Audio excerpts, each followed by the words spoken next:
निवेदक बाबाजी निमन सर आणि कुस्ती निवेदक हंगेश्वर धायगुडे सर हे दोघंही चर्चा करणार आहोत. प्रथम बाबाजी निमन सर सांगतील कालच्या सत्राबद्दल. बाबा पहिल्यांदा सांगा, कालचं सत्र कसं झालं, कशा कुस्त्या झाल्या ते पहिल्यांदा सांगा. कालचं सत्र अतिशय प्रेक्षणीय गाजलं. विशेष म्हणजे जे आपण जाहीर केलं किंवा मुख्य आयोजक सन्माननीय रामकृष्ण अण्णा सातव पाटील यांनी पाचही महाराष्ट्र केसरींचा यथोचित सन्मान आखाड्यामध्ये केला. कारण पाचही महाराष्ट्र केसरींनी काल मैदान गाजवलं. गादी विभाग, माती विभाग तुफानी लढती झाल्या आणि ते सर्व आज क्वार्टर फायनलमध्ये लढणार आहेत. माती विभागातून 4 लढती होणार आहेत क्वार्टर फायनलच्या, गादी विभागातून 4 लढती होणार आहेत आणि त्याच्यानंतर सेमीफायनल होणार आहे. आणि महत्त्वाचं म्हणजे आज जास्त महाराष्ट्र केसरी 4ही गादी विभागामध्ये आहे. पृथ्वीराज पाटील आहे, शिवराज राक्षे, पृथ्वीराज मोहोळ आहे, हर्षवर्धन सदगीर आहे, शिवराज राक्षे हाही पैलवान महाराष्ट्र केसरी आहे आणि नवोदित पैलवान त्यांना टक्कर देणारे सिद्धांत गवई पृथ्वीराज मोहोळबरोबर एक चांगला लढवई आक्रमकपणे लढणारा पैलवान आहे. पण अनुभव कमी वयाचा पृथ्वीराज मोहोळ बरोबर मैदानं गाजवणारा आहे आणि त्याही कुस्तीकडे सर्वांचं लक्ष आहे. साताऱ्याचा दिग्विजय जाधव आणि सोलापूरचा जय पाटील हे दोन्ही पैलवान नवोदित आहेत. लढणारी पोरं आहेत, जिगरबाजानं लढणारी आहेत. काही सांगता येत नाही. जिंकलेले म्हणजे पाठीमागचे जे महाराष्ट्र केसरी जिंकणार का नवोदित होणार याची उत्कंठा अखंड महाराष्ट्राला आहे. कारण त्या तोडीचे नवोदित पैलवानसुद्धा आपल्या डावपेचानं मैदानं गाजवत आहेत. म्हणून चित्त थरारक रोमहर्षकपणा जो लढतींना आहे तो फार अत्यंत महत्त्वाचा आहे. शिवराज राक्षे आणि पृथ्वीराज पाटील ही मॅटवरची कुस्ती 2 महाराष्ट्र केसरीमधला मुकाबला पाहण्यासारखा आहे. काही सांगता येत नाही. दोघंही बलदंड आहेत आणि दिमाखानं लढणारी पोरं आहेत. अनुभव पाठीमागचा खूप आहे. पृथ्वीराज पाटीलला नॅशनल स्पर्धेचा, आंतरराष्ट्रीय स्पर्धेचा आणि शिवराज राक्षेलाही तसाच तो अनुभव आहे आणि दिल आणि धाडस दोघांचंही मोठं आहे. हर्षवर्धन सदगीरच्या बाबतीतही तोही नॅशनल खेळलेला आहे, महाराष्ट्र केसरी झालेला पैलवान आहे. आणि अक्षय मंगवडे हाही एक नव्या उमदीचा पैलवान आहे. त्यामुळं गादी विभागातल्या ज्या लढती आहेत त्या अतिशय प्रेक्षणीय होणार आहेत. आणि त्यानंतर जी आपली महाराष्ट्राची माती आहे, मर्दानी माती, मातीच्या आखाड्याकडं सर्वांचं, कारण मातीतूनच हे सर्व निर्माण झालं.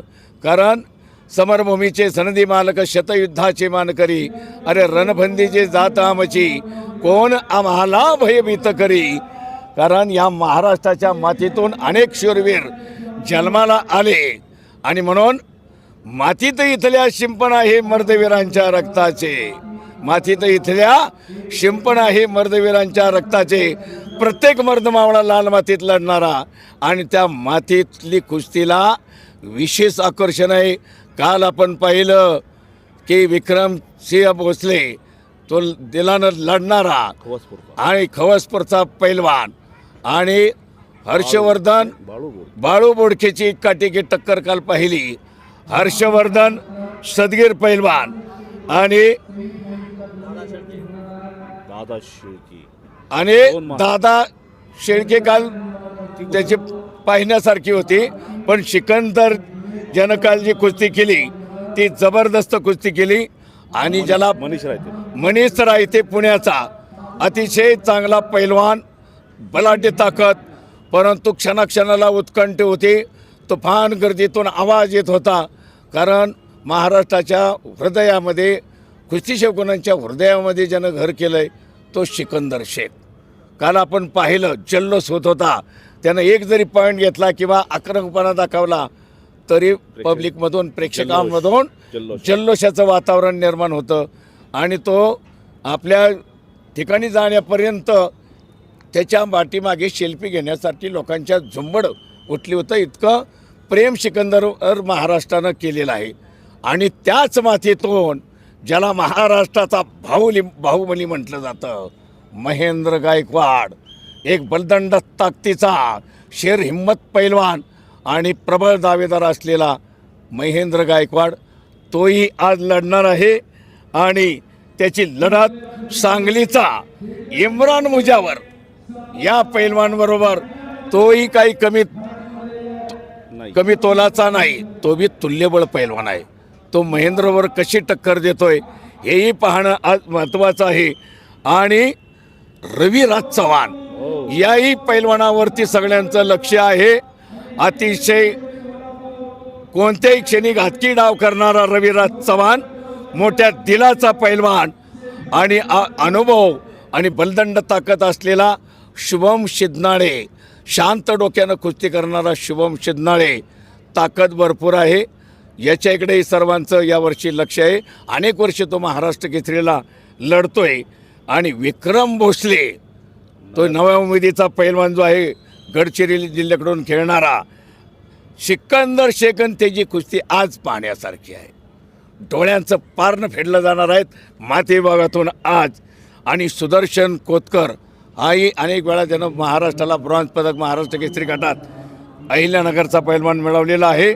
आणि त्याच्याबरोबर रामचंद्र कांबळे ही पाहण्यासारख्या, म्हणजे आज गादी आणि माती विभाग डोळ्यांचं पारणं फेडणाऱ्या कुस्त्या होणार आहेत. वैशिष्ट्य या स्पर्धेचं आहे पहा, आयोजकांनी इतकं सुंदर आयोजन केलेलं आहे. आणि म्हणून अखंड महाराष्ट्राचं लक्ष, यूट्यूब चॅनेल, अनेक प्रसारमाध्यमं, टी व्हीच्या माध्यमातून आणि कुस्तीचा प्रसार आणि प्रचार करणारे आपले